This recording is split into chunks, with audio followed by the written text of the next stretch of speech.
Welcome back, my name's Steve and thank you for joining me today on my photography journey. And today we're going to be talking about my Mac Mini. I bought it a few weeks ago now and I've had plenty of time to test it out and see what it's like. So let's begin at the beginning, and the day before my office was looking like this, and go back to when it arrived and my first impression. Today the postman has just dropped off something interesting, and I know what it is because I paid for it myself with my own money. But I'm going to unbox it now, mainly because I've seen lots of these videos over the years and I want to make one. Not strictly related to photo, however, it will improve my photo and video. And it's in this box here. So let's have a look. And it is in fact a Mac Mini. So let's open it up.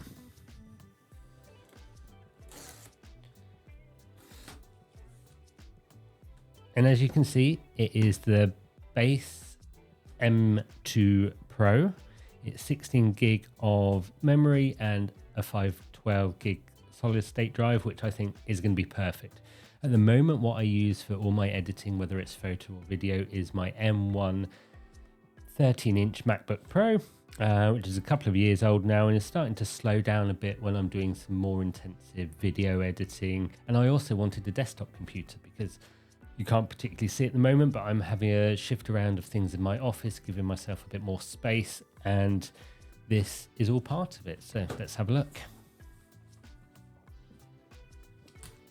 So there it is. So I've never had a Mac Mini before. This is a completely new design, new computer for me.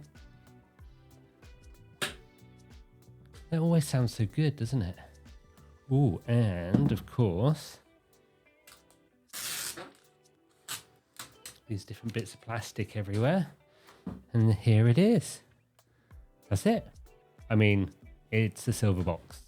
It's not the most exciting thing that I've ever unpacked from a box, but what I'm going to do is use it over the next week or two and then make more of a video on how it works for me, how it's fit into my workflow.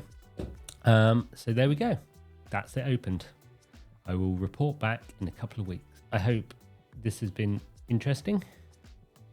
I mean, it's basically not. I've opened a box.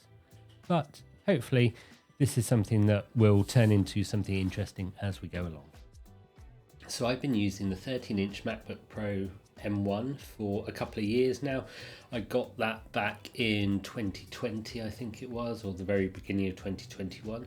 And I've used it every day since. It's done all my photo editing, my video editing, my day-to-day emails, documents, and everything like that as well. So it's managed kind of 95% of everything that I've thrown at it. But more recently, I think I've pushed myself a bit further with Photoshop, Lightroom, and video editing. I use DaVinci Resolve for that, and I've started to use more 4K footage and adding more effects and things like that as I've got more confident with my videos. That has led to the computer sometimes slowing down a little bit and sometimes not being quite as responsive as I would want it to be. I think this is a natural progression as I've got better and better at these different things, and I want to try more and more, and that way it's led to me trying to do more, and therefore my computer suffered, or it's not suffered really, because it can still do everything. It just takes a bit of time sometimes.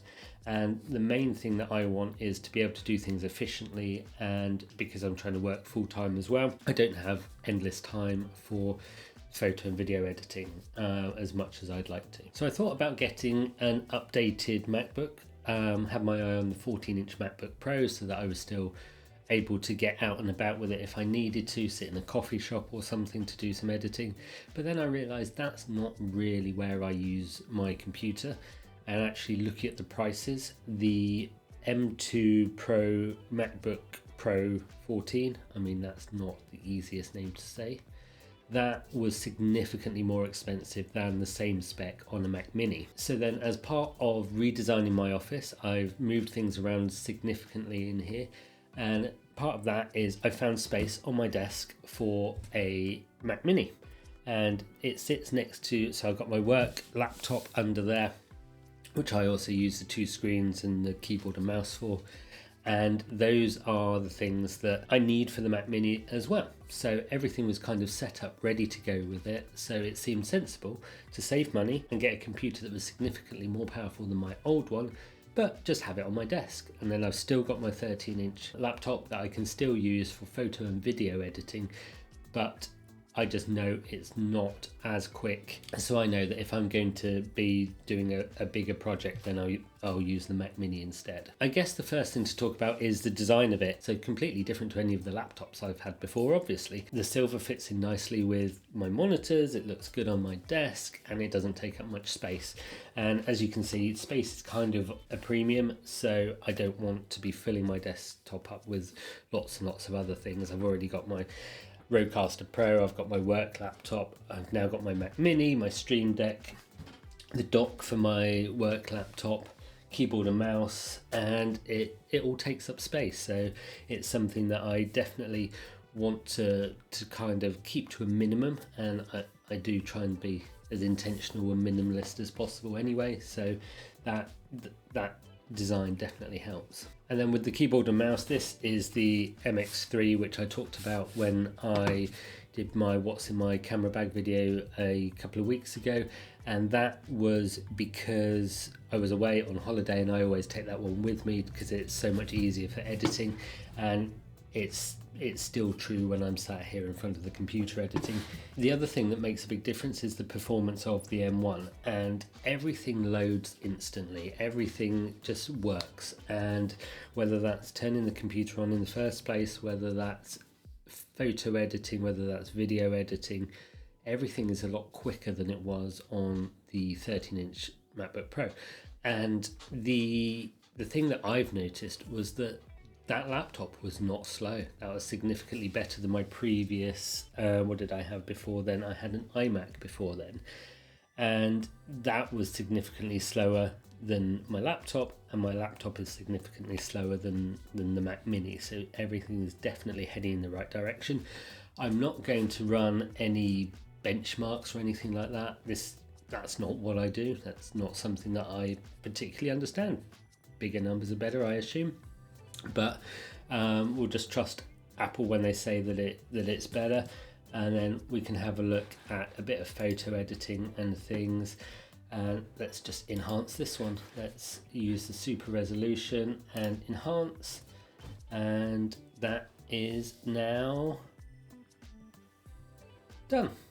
Perfect. So that would have been a lot slower on my laptop, and just things like that make life a lot easier, because then I can just edit much quicker, see the changes as they happen, and it just makes a big difference to what comes out at the end and how long I have to spend doing these things. Coming from a Apple laptop that was a couple of years old, it had 2 USB-C ports, and that was it. So I needed dongles, I needed extra cables, I needed adapters and everything like that. This has got 2 USB-A ports, 4 USB-C or Thunderbolt ports, an HDMI, it's got headphone jack, so pretty much everything I need. The only thing it's missing is an SD card reader, but I can manage adding that one on. I do have a dock here, but that's mainly because there's a couple of things that I use both on the Mac Mini and on my work laptop. So for example, the Stream Deck, my webcam,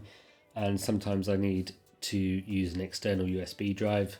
So that adapter just, it's a USB-C one, switches between the Mac Mini and the dock for my work laptop. Just that one thing to swap over, and then I can use everything on both computers. One thing I will mention is that my Lightroom catalog lives on an SSD drive, and that is something so that I can take it with me, and then I can use it both on my laptop, on my desktop, or anywhere else that I need to. And then it's always backed up, so it's backed up to the cloud, it's backed up to another external disk, so that whenever I need it, there's a copy available for me and it's safe. That's the main thing. So having these extra ports makes a big difference to just things like that, because on my laptop, plugging that in and plugging a power cable in, and that's it. That's all of your ports taken up. There's nothing else that you can add in after that. So having separate power cable, 4 USB-C ports and the 2 USB-A ports makes such a big difference. I can plug everything in And because it's a desktop, it just sits there. So my backups can happen, my Lightroom files can always be accessible, and there's still ports to spare, so it makes such a big difference. I just wish there was an SD card reader. I nearly bought the Mac Studio, but as that was the M1 chip and it was twice as expensive, I decided against it and went for the cheaper option. Talking of price, this is the M2 Pro, but it's the base level one. So it's about £1,400, and that got me a 512 gig hard disk, 16 gigabytes of RAM, and that was what I needed. I could have upgraded it a bit, but the way that I work with using the SSDs as well and between the two computers, there wasn't really much point in spending so much money on a bigger storage.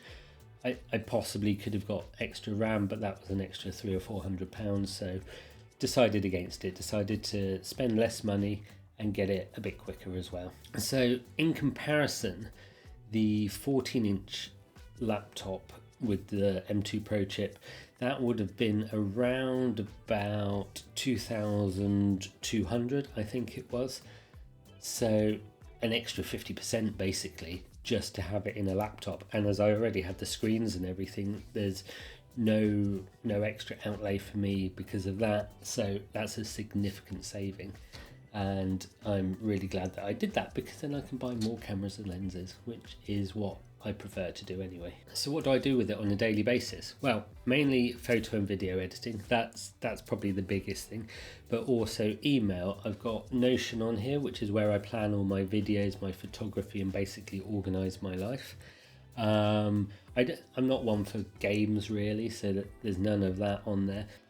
Looking at new cameras and lenses to buy on the internet, but most of my time is spent in Notion, on the internet, or photo and video editing. So it's as simple as that really. So I don't think I use it to its full extent, and I do still have the laptop, so I use that as well depending on where I am. But I do like the two screens that I can use up here, particularly for photos and things, because you've got a lot more space to actually see what's going on and to look at the details of the picture that you've taken and to be able to get the best from it really. So what I'll do in the future is a bit more of a tour of my computer and my desk and my office. So it's nearly finished. I've got the basics here. It just needs a bit of tidying up, a bit of paint on the walls, and then it will be ready to show off to everyone. So I'll talk about that then.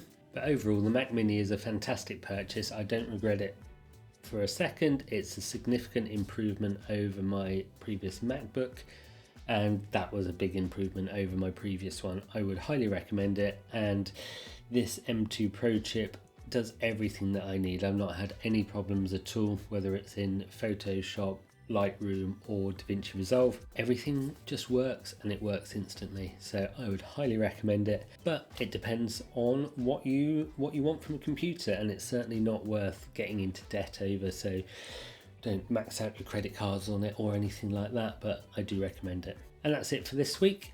So thank you for joining me on my photography journey today. Don't forget to like, comment and subscribe, and I'll see you again next week. Bye.